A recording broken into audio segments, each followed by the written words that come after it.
கௌரி சாந்தமாக எழுந்து நின்றாள்.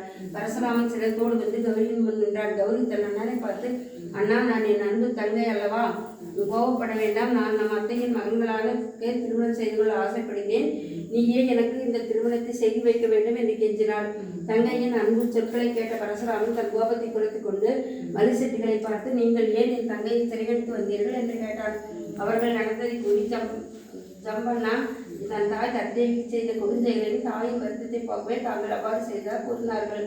பின்பு பரசுராமன் அவர்களிடம், எனக்கு சந்தோஷமே, என் தங்கை கௌரியை நீங்களே திருமணம் செய்து கொள்ளுங்கள் என்று கூறினார். அப்போது அந்த 7 வெள்ளி செட்டிகளும் பரசுராமனை வணங்கி, மாமா, கௌரி தெய்வத்தன்மையுடையவள், அவளை நாங்கள் கையால் தொட்டால் பஸ்பமாகி விடுவோம். ஆகவே நாங்கள் எப்படி திருமணம் செய்து கொள்வது என்று கேட்டனர். இதுதான் காதுகளால் கேட்ட பரசுராமன் என்ன செய்வது என தெரியாமல் கௌரியை பார்த்து, இவர்கள் கூறியது கேட்டாயா? நீ நான் உன்னை இவர்களுக்கு திருமணம் செய்து தர மாட்டேன். நீ விரும்புகிறவன் யாராக இருந்தாலும், எந்த குலத்தவனாக இருந்தாலும் நான் அவனை உனக்கு திருமணம் செய்து வைக்கிறேன், கூறம்மா என்று பரசுராமன் ஒவ்வொரு குலத்தின் பெயரை சொல்லி குலத்தவனை திருமணம் செய்து கொள்ளுமாறு கேட்டாள்.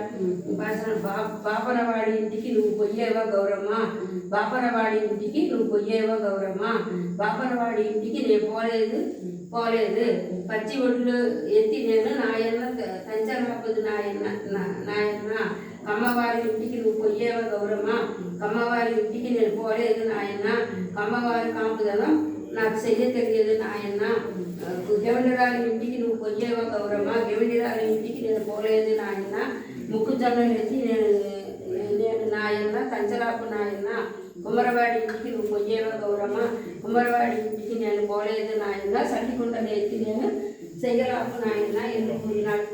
கௌரி பரசுராமனும் ஒவ்வொரு குலத்தையும் காரணம் சொல்லி திருமணம் செய்து கொள்ள மறுத்தாள். கடைசியில் கௌரி தன் அண்ணனிடம், அண்ணா, என்னை பார்த்து என்னை ஏன் கட்டாயப்படுத்துகிறாய்? என்னை நான் எவரிடத்துக்கும் மருமகளாக போக மாட்டேன். அள்ளி மலர்கள் மணந்துள்ள இந்த தடாகத்தின் அருகில் அரளை பூக்களும் வேறு பூக்களும் மலர்ந்துள்ள இங்கு எலுமிச்சை மரத்தின் அடியில் கொலுவிலிருந்து நான் தெய்வமாக போகிறேன். மேலும் இந்த வருஷம் 7 குலங்களில் பிறந்தவர்கள் 7 பேர் என்னை நினைத்து பூசனை செய்வார்கள். அவர்கள் மேற்கொள்ளும் விரதத்தை கௌரி விரதம் என்று அழைப்பார்கள். அந்த விரதத்தை மேற்கொண்ட அந்த 7 பெண்களில் 6 பேர் விரதம் நேர்த்தியாக முடிந்துவிடும். கம்மகத்தில் பிறந்த அக்கம்மாள் விரதம் மட்டும் போய்த்துவிடும். அந்த விரதம் செல்லுபடியாக அவளுக்கு 9ஆம் வயதில் உத்தாரணை அவர்கள் 7ஆம் வயதில் செய்ய வேண்டும்.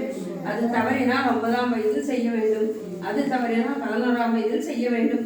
கம்மகுலத்தில் பிறந்த பெண் குழந்தைகளுக்கு இந்த உத்தாரணை செய்யாமல் விட்டுவிட்டால் அவர்களுக்கு அதன் பின்னர் செய்யும் எந்த செயலையும் செய்யலாகாது என்று கூறிவிட்டு அண்ணனிடம் விடைபெற்று பூமி மாதாவின் மடியில் ஐக்கியமானாள். கௌரமாகவே முற்று பெற்றது. பின்னர் கௌரிக்கு கற்பூர தீபம் காட்டி பெண் குலத்திற்கு பால் கலந்து தீர்த்தத்தை கொடுக்க வேண்டும்.